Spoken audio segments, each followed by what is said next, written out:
माननीय सभामुख महोदय, हामी केही दिनदेखि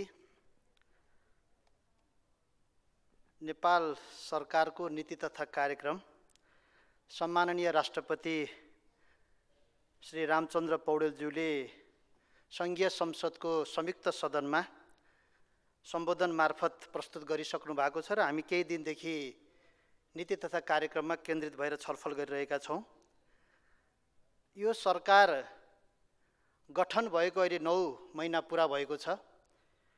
यो सरकार गठन हुँदा समग्र देशका उद्योगी व्यवसायी र आर्थिक क्षेत्रमा लागेका बेरोजगार युवा युवतीहरू सम्पूर्ण क्षेत्रका व्यक्तित्वहरू अत्यन्तै हर्षित थिए, अत्यन्तै खुसी थिए। एउटा बलियो सरकार आउने भयो, एउटा सुशासन दिन सक्ने सरकार आउने भयो भन्ने एउटा तीव्र अभिलाषा पनि थियो। र यसै सन्दर्भमा हामीले नेपाली कांग्रेस र नेकपा एमालेका बीचमा 7 बुँदे सहमति गर्यौं। 7 बुँदे सहमतिभित्र आर्थिक गतिविधिलाई चलायमान बनाउने, आन्तरिक र बाह्य लगानीलाई प्रोत्साहन गर्ने, मुलुकभित्र पर्याप्त मर्यादित रोजगारी सिर्जना गर्ने, आवश्यकता अनुसार अहिलेसम्मको अभ्यासका आधारमा संविधान संशोधन गर्ने लगायतका अत्यन्तै महत्त्वपूर्ण विषयहरू हामीले दुई दलका बीचमा सहमति गरेका थियौँ। यसले एउटा खालको ठुलो आशा हामीलाई जगाएको थियो।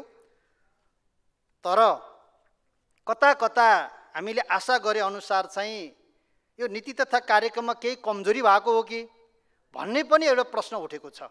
नीति तथा कार्यक्रम वास्तवमा संक्षिप्तमा आएको छ। यसले लागू गर्न सक्ने कुराहरूलाई बढी जोड गरेको छ। यो अत्यन्तै त्यो हिसाबले हेर्ने हो भने अत्यन्तै सकारात्मक छ। तर केही कुराहरू यसमा दोहोरिएका पनि छन्, केही नयाँ पनि आएका छन् र यो मिश्रित खालको छ भनेर हामीले भन्दा फरक नपर्ला जस्तो मेरो आफ्नो बुझाइ छ।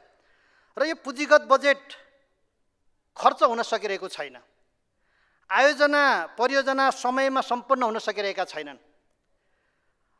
आर्थिक गतिविधिलाई बढावा दिँदै राजस्व सङ्कलन गर्ने कुराहरूमा समस्या देखिएका छन्।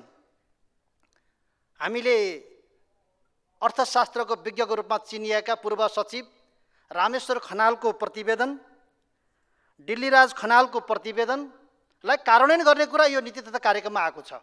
तर यदि यो कार्यान्वयन गर्ने कुरा अहिले नीति तथा कार्यक्रममा आउने तर बजेट तथा कार्यक्रममा आएन भने यो पनि हास्यास्पद हुन सक्छ। त्यसकारणले यसतर्फ चाहिँ म सरकारको गम्भीर रूपमा ध्यान आकर्षण गर्न चाहन्छु। अर्को कुरा, यो बजेट कार्यान्वयन हुन नसक्ने कुराको सन्दर्भमा सरकारको संरचना र निजी क्षेत्रको क्षमताको कमजोरीका कारणले गर्दा पनि हामीलाई बजेट कार्यान्वयनमा ठुलो समस्या देखिएको छ। यसतर्फ पनि सरकारको नीति तथा कार्यक्रमले ध्यान दृष्टि पुर्याउनुपर्छ भन्ने मलाई लाग्छ। र अर्को कुरा, नीति तथा कार्यक्रमका सन्दर्भमा विभिन्न विधेयकहरू पारित गर्ने कुरा हामीले ल्याएका छौँ। शिक्षा विधेयकको कुरा, विद्यालय शिक्षा विधेयकको कुरा, निजामती सेवा विधेयकका कुरा, भूमि ऐनका कुरा, अन्य विविध ऐनहरू पारित गर्ने कुरा ल्याएका छौँ। म सम्माननीय सभामुख महोदय, हामीले 2072 सालमा संविधान जारी गरेको आज झन्डै 10 वर्ष पुरा भएको छ। असोज 2 गते 10 वर्ष पुरा हुन्छ। हामीले संविधानको धारा 40 मा दलितको हक भनेर लेख्यौँ। त्यहाँ उपधारा 7 वटा उपधाराहरू छन्। प्रत्येक उपधारामा चाहिँ दलितहरूलाई शिक्षा, स्वास्थ्य, रोजगारी लगायतका विषयहरू कानुन बनाएर लागू गर्ने भनेका छौँ।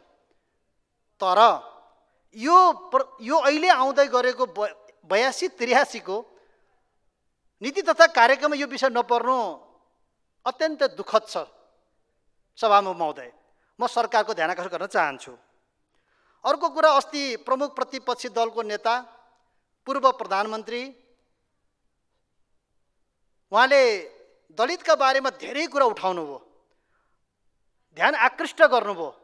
म पूर्व प्रधानमन्त्री प्रमुख प्रतिपक्षी दलको नेता ज्यूलाई म ध्यान आकर्षण गर्न चाहन्छु कि उहाँको नीति तथा कार्यक्रम होइन, उहाँको सरकारको बजेट वक्तव्यमा के भन्नुभएको थियो भने 81-82 को बजेट वक्तव्यको 213 नम्बर बुदामा दलित समुदायको रैथाने सिप ज्ञान पेसाको आधुनिकीकरण गरी रोजगारी सिर्जना गर्न र जीविकोपार्जन कार्यक्रम सञ्चालन गर्न रु 20 करोड व्यवस्था गरेको छु भनेर बजेट वक्तव्यमा आएको थियो। सम्माननीय पूर्व प्रधानमन्त्रीज्यू, त्यो पैसा कहाँ गयो? कुरा मात्रै गरेर हुँदैन, कागजमा लेखेर मात्रै हुँदैन, यहाँ भाषण गरेर मात्रै हुँदैन। अब जनताले प्रत्यक्ष आँखाले देख्न पाउनु पर्यो। त्यसकारणले म भन्न चाहन्छु, अर्थमन्त्री हुनुहुन्थ्यो वर्षमान पुन, तपाईँकै पार्टीको नेता हुनुहुन्छ, तर अहिले खोज्दा बजेट भेटिँदैन। त्यसकारणले यसबारेमा म पूर्व प्रधानमन्त्रीज्यूहरूलाई भन्न चाहन्छु, दलितका बारेमा गम्भीरतापूर्वक सोचेर विचार गरेर हामीले चाहिँ सरकारले नीति तथा कार्यक्रम ल्याउन जरुरी छ भन्ने मेरो आग्रह छ। अर्को कुरा, भर्खरै मात्र शिक्षक महासङ्घका आन्दोलन, शिक्षक महासङ्घसँग 9 बुँदे सहमति गरेका छौँ। केही हामीले ऐन ल्याउने प्रतिबद्धता व्यक्त गरेका छौँ। हिजो मात्रै महासङ्घको एउटा विज्ञप्ति पढेँ मैले। अहिले यो नीति तथा कार्यक्रमको 65 र 66 नम्बर बुदामा के लेखिएको छ भने, लेख्दैखेरि पनि कम्तीमा पनि सामुदायिक विद्यालयलाई सुरुमा लेखिदिएको भए हुन्थ्यो नि। पहिला सुरुमा कलम चलाउँदाखेरि कसले चलाउनु भएको, संस्थागत लेख्नु भएको छ कि सुरुमै लेख्दाखेरि पनि। कम्तीमा सामुदायिक विद्यालय भन्ने कुरालाई प्राथमिकता दिनु पर्थ्यो, त्यो छैन। र संस्थागत विद्यालयले सामुदायिक विद्यालयसँग सहभागितामा शैक्षिक गुणस्तर कायम गर्ने भनेर लेखिएको छ। 66 मा त्यस्तै छ। त्यसकारणले गर्दा यस विषयमा नेपाल शिक्षक महासङ्घले जो ध्यानाकर्षण गराएको छ, यस विषयमा सरकारले यस विषयमा पुनरावलोकन गर्दा उपयुक्त हुन्छ कि भन्ने मेरो राय छ। यसबारे यति कुरा राख्न चाहन्छु। र अर्को कुरा, थोरै कुरा के राख्न चाहन्छु भने, अघि पूर्व वक्ता मान्यज्यूले गण्डकी प्रदेशको पोखरालाई हामीले पर्यटनको राजधानी भनेका छौँ। हामीले अरबौँ खर्च गरेर चीनको ऋण सहयोगमा हामीले पोखरा क्षेत्रीय अन्तर्राष्ट्रिय विमानस्थल बनाएका छौँ। कम्तीमा पनि मलाई के लागेको थियो भने, सरकारले पोखरा क्षेत्रीय अन्तर्राष्ट्रिय विमानस्थल हामी सुचारू गर्छौँ भन्ने प्रतिबद्धता कम्तीमा आउँछ कि भन्ने सोचेको थिएँ मैले। त्यो अन्तर्राष्ट्रिय विमानस्थल पनि एक किसिमले भने अलपत्र जस्तो छ। अहिले माननीय पर्यटन मन्त्रीज्यूले केही पहल गर्नुभएको छ, फेरि उहाँले मेहनत गर्नुभएको छ। केही दिन पहिला मैले भेट्दाखेरि चितवनबाट पोखरा फ्लाइट भएको छ, डोमेस्टिक फ्लाइट, नेपालगञ्जबाट पोखरा फ्लाइट भएको छ। र भन्दै हुनुहुन्छ, आज सायद पोखरा हुनुहुन्छ मान्य मन्त्रीज्यू, उहाँले राम्रो काम गर्दै हुनुहुन्छ। अहिले धनगढीबाट पोखराको फ्लाइट, विराटनगरबाट पोखराको फ्लाइट, जनकपुरबाट पोखराको फ्लाइट गर्न प्रयास गर्नुभएको छ। यसले आन्तरिक पर्यटनमा धेरै वृद्धि भएको छ। हिजो अन्तर्राष्ट्रिय विमानस्थल नबन्दा वार्षिक 2 लाख पर्यटक आउँथे पोखरामा, अहिले यसपालि 10 लाख पर्यटक आएका छन् पोखरामा। यो धेरै उन्नति भएको छ। त्यतिले मात्रै पुग्दैन, कम्तीमा नेपाल सरकारले चाहिँ अन्तर्राष्ट्रिय उडान गर्ने कुरालाई ध्यान दिन सकेन कि भन्ने मेरो आग्रह छ। यसबारेमा ध्यान गर्न चाहन्छु। अर्को कुरा, यो केही सुधारका कुराहरूका सन्दर्भमा म केही बुदागत रूपमा राख्न चाहन्छु। हाम्रो देश नेपालमा सबैभन्दा बढी सम्भावना भनेको कृषि क्षेत्र हो, पर्यटन हो, उद्योग धन्दा र जलविद्युतको सम्भावना हो। यस विषयमा सरकारले चाहिँ नीतिगत रूपमा नै सुधार गरेर यस क्षेत्रलाई विशेष प्राथमिकता दिन जरुरी छ। हामी भन्छौँ ठुलो जनशक्ति विदेश पलायन भयो। पलायन हुनका पछाडि रोजगारीको कुरा छ, त्यहाँ आर्थिक उन्नतिको कुरा छ, घर परिवार भोकभोकै छन्, छोराछोरीले पढ्न पाइरहेका छैनन्। विदेश जानु भनेको त रहरले होइन, बाध्यताले हो। हाम्रा छोराछोरीहरू +2 पढेर विदेशका युनिभर्सिटी जानुपर्ने भनेको रहरले होइन, बाध्यताले हो। यसबारेमा सरकारले अलिकति बढी ध्यान दिनुपर्छ भन्ने मेरो आग्रह छ। र हामीले बढी जोड गर्नुपर्ने कुरा के हो त भने, सरकारले धेरै कुरा हामी निजी क्षेत्रलाई दिन सक्छौँ, तर दिन सक्ने कुरा के हो त भने शिक्षा र स्वास्थ्यमा राज्यको विशेष ध्यान जान जरुरी छ। शिक्षा र स्वास्थ्य राज्यको विशेष ध्यान जान सकेन भने हामीले यो जनशक्ति फेरि गुमाउँदैछौँ। बिस्तारै हामी अझै ठुलो सङ्ख्यामा हामीले विदेश पलायन हुनुपर्ने बाध्यता आउन सक्छ। त्यसकारणले गर्दा सरकारको ध्यान शिक्षा र स्वास्थ्यमा हुनुपर्छ भन्ने मेरो सुझाव रहेको छ।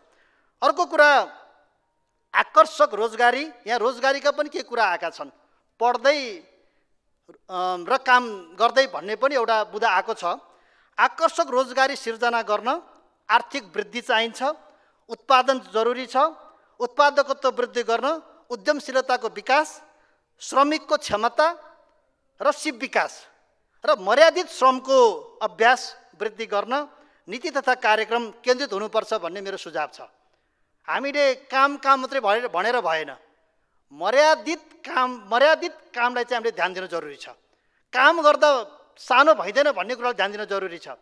अहिले तपाईँले हेर्नुभयो भने कम्तीमा महिलाको त कपाल काट्ने अथवा तपाईँको चाहिँ महिलाहरूको सन्दर्भमा महिलाहरूले चाहिँ ब्युटी पार्लर खोलेर काम त गर्नुभएको छ। सैलुनको काम चाहिँ अधिकांश भारतबाट आएका व्यक्तिहरूले सैलुन चलाइरहेका छन्। हाम्रो नेपालीले पुरुषहरूले सैलुनको काम गर्नलाई हामीलाई चाहिँ त्यो मर्यादित पेसा भएन भने हामीले गरिरहेका छौँ।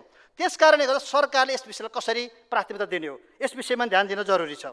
अर्को कुरा, अहिले सबैभन्दा समस्याको विषय भनेको के हो त भने आयोजनाहरू छरिएका छन्। सङ्घीय आयोजना, प्रादेशिक आयोजना र स्थानीय आयोजनाहरूमा ठुलो विवाद छ। एउटै आयोजनामा 3 तहबाट पैसा परेको छ। यस विषयमा कम्तीमा पनि केन्द्रमा जुन वित्तीय परिषद भन्ने छ, जुन आयोगहरू छ, वित्तीय आयोगहरू छ, यसले समन्वय गरेर यो 3 तहलाई समन्वय गरेर हामीले चाहिँ अगाडि बढाउन जरुरी छ भन्ने मेरो सल्लाह र सुझाव छ। अर्को विषय भनेको अर्थतन्त्रलाई गति दिनका लागि नीतिगत र संस्थागत सुधारका कार्यक्रम कार्यान्वयन गर्ने ठोस नीति यो सरकारले लिन जरुरी छ। जबसम्म नीतिगत र संस्थागत सुधार गर्दैनौँ तबसम्म यी जति पनि कुरा अथवा कार्यक्रमहरू हामीले सोचेको जस्तो लागू गर्न सक्दैनौँ।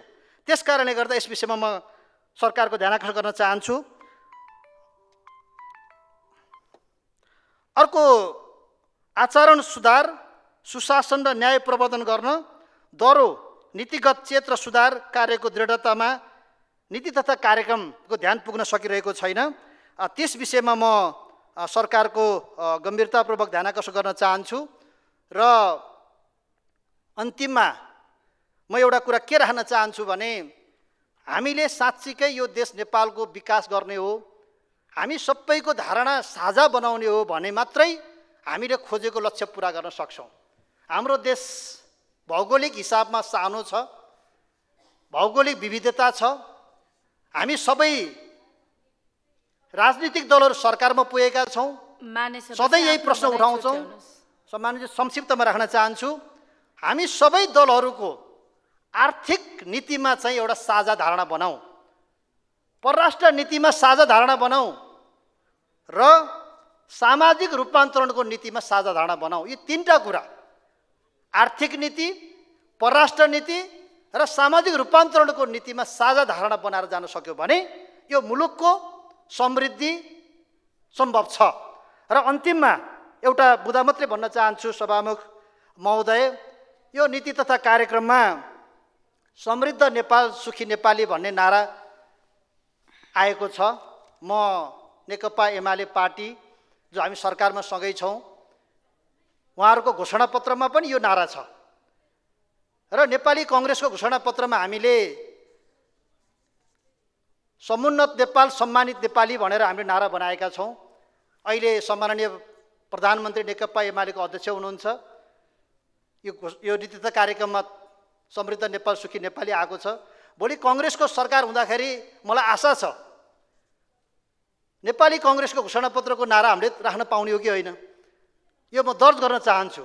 यदि त्यसो होइन भने नेपाली कङ्ग्रेसले तय गरेको नारा पनि राखौँ। हामीलाई के फरक छ, यसमा केही सैद्धान्तिक रूपमा फरक छ। हामी चाहन्छौँ समृद्ध नेपाल भन्ने बित्तिकै आर्थिक गतिविधिलाई मात्रै समेट्छ। हामीले समुन्नत नेपाल बनाउने परिकल्पना गरेका छौँ। त्यस कारणले गर्दा यो नाराका बारेमा पनि कम्तीमा यो नेपाली कङ्ग्रेस र नेकपा एमालेको सम्मिलित सरकार भएको हुनाले यस विषयमा म सरकारको र आदरणीय नेताहरूको पनि ध्यान आकर्षण गराएर बिदा चाहन्छु। धन्यवाद। जय नेपाल।